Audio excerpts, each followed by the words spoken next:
yang kita ketahui bahwasanya ilmu psikologi tidak dapat lepas dari kehidupan manusia.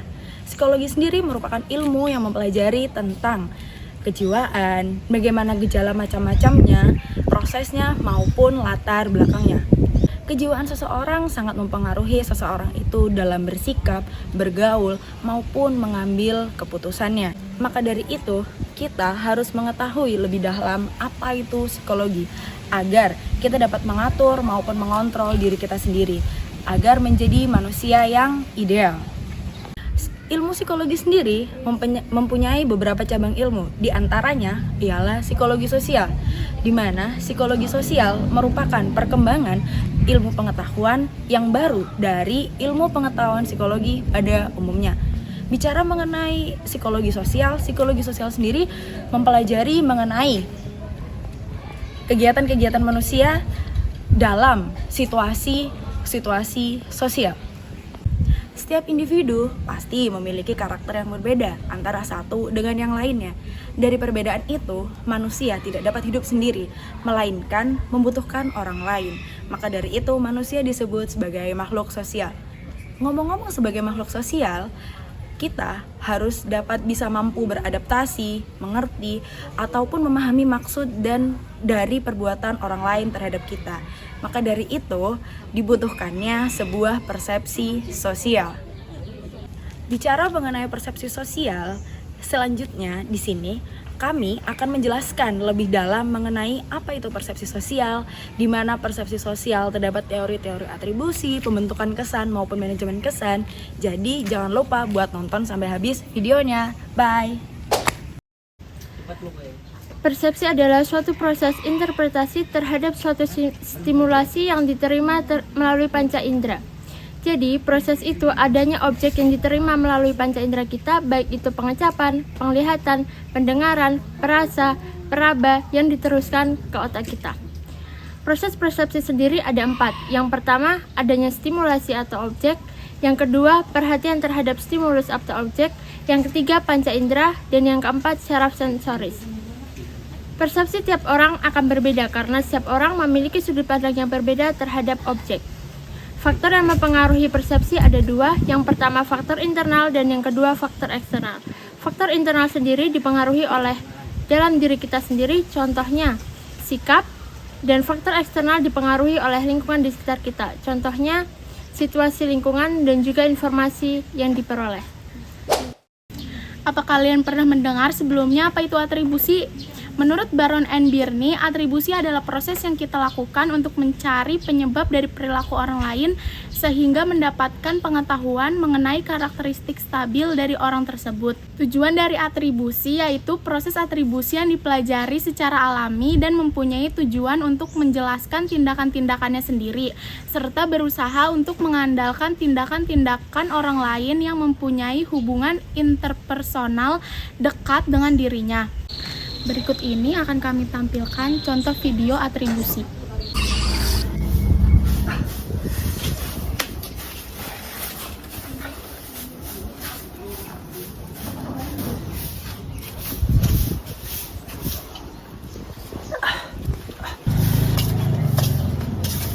Wah, Dim, kamu kenapa? Bye. Iya, Bay. Kamu kelihatan berantakan banget hari ini. Kenapa? Iya, Bye.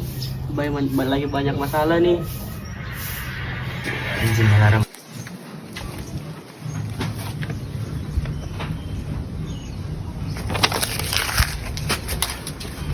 Dim, sampai kapan kamu begitu terus, Dim? Gak ingat kah penyakitmu? Mau sampai kapan kamu? Kamu tuh nggak tahu. Aku tuh banyak masalah. Masalahku tuh bukan cuman tentang ini doang. Bukan tentang penyakit doang. Banyak lah. Kalian semua nggak ngerti aku di sini. Ya udah pergi aja. Kalian nggak ngerti aku. Ya udah aku pergi. Pergi, Jo. Jadi gitu, Bay. Sekarang aku nggak tahu mau kemana lagi, Bay. Aku hilang arah. Gak ada yang support aku, nggak ada yang pedulin aku. Kamu tenang aja. Aku pernah kok berada di posisi kamu, merasa terpuruk begitu. Kehilangan arah, gak ada yang peduli, gak ada yang support. orang-orang ke aku nyaranin buat rehab. Aku ngelakuin rehab. Habis itu keadaanku semakin membaik. Mungkin itu juga berlaku ke kamu. Coba deh kamu rehab. Siapa tahu bisa baik juga kayak aku. Iya, kayaknya itu jalan satu-satunya, Bay. Thank you ya, Bay. Udah ngomong kayak gitu ke aku. Kalau nggak ada kamu mungkin aku nggak tahu gimana lagi. Kata kesan sudah tidak asing lagi terdengar di telinga. Namun, apakah kalian tahu apa itu kesan? Kesan adalah suatu yang terasa di pikiran sesudah melihat atau mendengar sesuatu. Jadi, kesan penonton adalah apa yang terasa di pikiran setelah ia melihat atau mendengar sesuatu. Nah, ngomong-ngomong soal kesan, gimana sih proses terjadinya pembentukan kesan? Proses pembentukan kesan terdiri dari 3 proses. Pertama, yaitu menentukan konsep. Kemudian orang itu membuat konsep. Dan yang terakhir adalah menyimpulkan. Nah, mungkin kalian masih bingung nih gimana proses terjadinya kesan.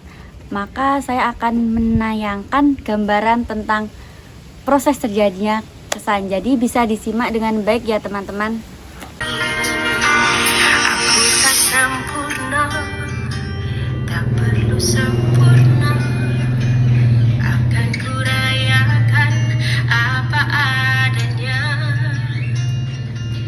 Aku tak sempurna, tak perlu sempurna. Akan kurayakan apa adanya. Aku tak sempurna, tak perlu sempurna. Akan kurayakan apa adanya. Wah, videonya nih menurutku keren banget sih. Karena cara menyampaikan emosinya itu kena banget ke penonton. Terus dia banyak mengajarkan kita sesuatu dari kita menonton video ini, kita bisa banyak belajar. Menurutmu gimana? Kalau menurutku juga sama kayak di video ini kita tuh bisa mengambil banyak hal. Salah satunya tuh nggak ada manusia sempurna di dunia ini, tapi kita harus bisa mungkin tetap percaya diri, kita nggak boleh insecure, kita harus bersyukur apa yang kita punya. Benar-benar. Banyak yang bisa diambil dari sini. Iya. Bersyukur sih paling penting. Dari kulihat video ini kita harus banyak bersyukur.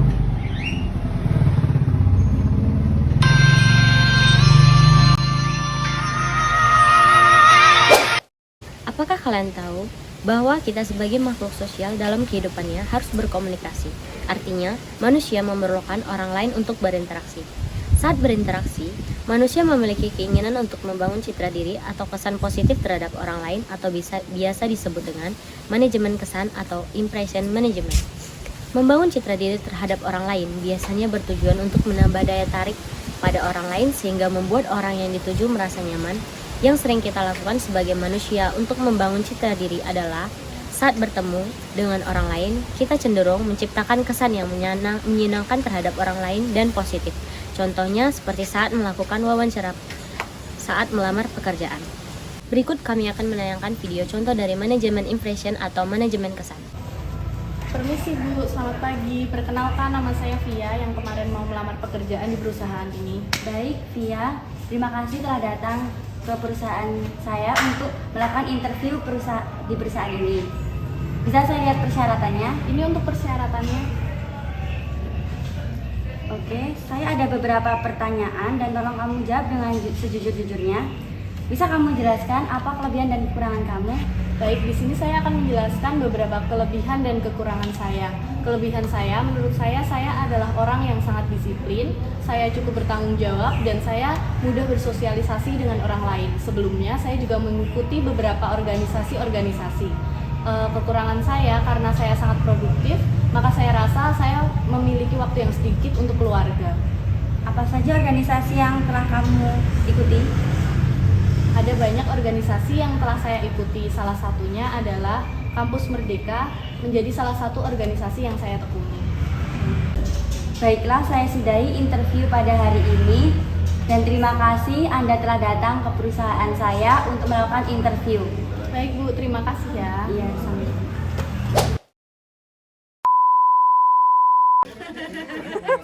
Jangan kemana-mana, tetap di RTI. Oke. Ngomong.